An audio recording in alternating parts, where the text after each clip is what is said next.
नमस्कार दोस्तों, मैं राजीव बंसल हाँसी की आवाज़ से। आप देख रहे हैं हमारा YouTube चैनल हाँसी की आवाज़। अक्सर हम मीडिया के माध्यम से वर्सेटाइल प्रोग्राम दिखाते रहते हैं और ख़ासकर डॉक्टर्स से मुलाकात करवाते रहते हैं, डिफरेंट डॉक्टर्स से। कहते हैं कि डॉक्टर भगवान नहीं होता, लेकिन भगवान से कम नहीं होता। आज हम बैठे हैं लिखा मल्टी स्पेशलिस्ट हॉस्पिटल के अंदर, जहां एक ऐसे डॉक्टर से मुलाकात करवाएंगे कि जो हर संडे यहां आते हैं। आप हैं डॉक्टर सचिन जिंदल, जो लाइफलाइन हॉस्पिटल के एचओडी हैं ईएनटी के। नाक कान गले को हम बड़ा लाइटली लेते हैं और डॉक्टर सचिन जिंदल जी गॉड मेडलिस्ट है और लिखा हॉस्पिटल में हर रविवार को अपनी सेवाएं देते हैं। तो आइए इन्हीं से मुलाकात करते हैं कि नाक कान गले को हम क्यों इतना लाइटली लेते हैं और कोविड-19 स्प्रेड हो रहा है जो नाक कान गले को ही इफ़ेक्ट करता है। तो डॉक्टर साहब, सबसे पहले तो हाँसी की आवाज़ पर आपका हार्दिक अभिनंदन है, इस्तकबाल करता हूँ। आप हमारे हाँसी शहर में अपनी सेवाएं रेंडर कर रहे हैं। हाँ जी, हाँसी में लिखा हॉस्पिटल में मैं अपनी सर्विसेज दे रहा हूँ। सुबह 10 से लेके 1 बजे तक हर रविवार को मैं यहाँ पर आ रहा हूँ और अपनी सर्विस दे रहा हूँ एज ए ईएनटी सर्जन।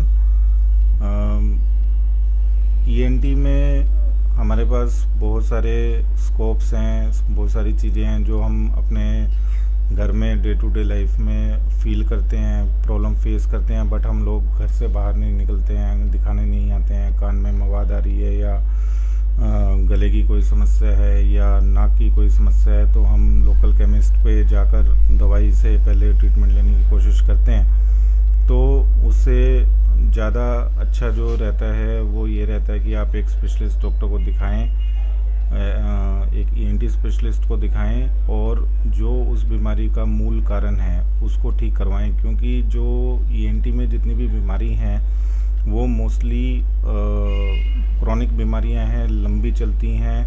स्थायी इलाज जब तक एक प्रॉपर तरीके से ना किया जाए वो बार बार आपको परेशान करती रहती है। डॉक्टर साहब, साइनस की प्रॉब्लम होती है, हम एंटी एलर्जी ले लेते हैं या स्टीरॉइड ले लेते हैं, और गले की वोकल की प्रॉब्लम होती है, तो उसमें ईएनटी डॉक्टर के पास जाने से पहले अपने ही यानी कि किसी क्वैक से या किसी सेल्फ मेडिकेटेड कर लेते हैं, कितना वाजिब है?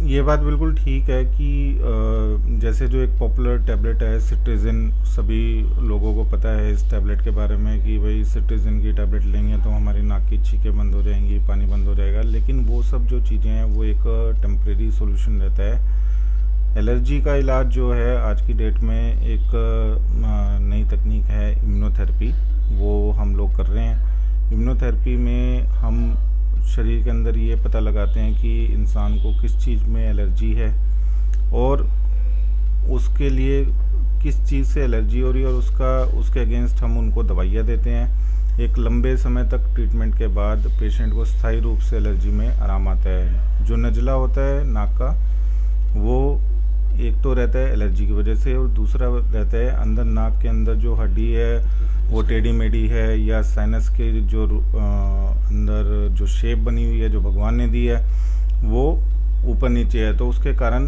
बलगम बन रहा है नाक के अंदर। गले में हम बार बार बलगम को गिटकते रहते हैं, तो वो चीज़ हमको एक चेक करना पड़ेगा। नाक के अंदर दूरबीन वगैरह डाल के हमको देखना पड़ता है, उसके अंदर हम चेक करके बताते हैं कि क्या कारण है जो आपको ये बार बार नजला। डॉक्टर साहब, एक बात और पूछना चाहूँगा, जब तक हीयरिंग एड नहीं लगती जब तक हम कान दिखाते ही नहीं हैं जब मवाद आते? हियरिंग एड अगर हम जिसके अंदर कान के अंदर जिसके अंदर मवाद आ रही है अगर उसके अंदर लगाएंगे तो जो हियरिंग एड के अंदर छोटे छोटे पोर्स रहते हैं, जो चैनल्स रहते हैं वो भीग जाएंगे, माइक्रो सर्किट होते हैं, तो अगर वो गीले हो जाएंगे तो हियरिंग एड आपकी ख़राब हो जाएगी। और दूसरा ये होता है कि जब मवाद आ रही होती है तो पेशेंट को ऑलरेडी कम सुनाई दे रहा होता है, तो हियरिंग एड जिस लेवल पे सेट की होती है उस लेवल पे फिर वो काम नहीं करती है तो हमको सुनाई नहीं देगा। किस किस प्रकार के आप ऑपरेशन करते हैं? लास्ट क्वेश्चन है मेरा। मैं सभी प्रकार के ऑपरेशन करता हूँ। कान नाक गले से संबंधित, कान के पर्दे का ऑपरेशन है, कान की हड्डी गलने का ऑपरेशन है, नाक की हड्डी साइनस का ऑपरेशन, नाक के अंदर ट्यूमर का ऑपरेशन, गले में थायराइड की ग्रंथि है, कनपेट की गांठ है, आवाज़ बदलने का ऑपरेशन है, गले के टॉन्सिल का ऑपरेशन है। सब प्रकार के ऑपरेशन की सुविधा है हमारे पास। हम सारे ऑपरेशन दूरबीन द्वारा करते हैं, कम से कम चीरे में, और एक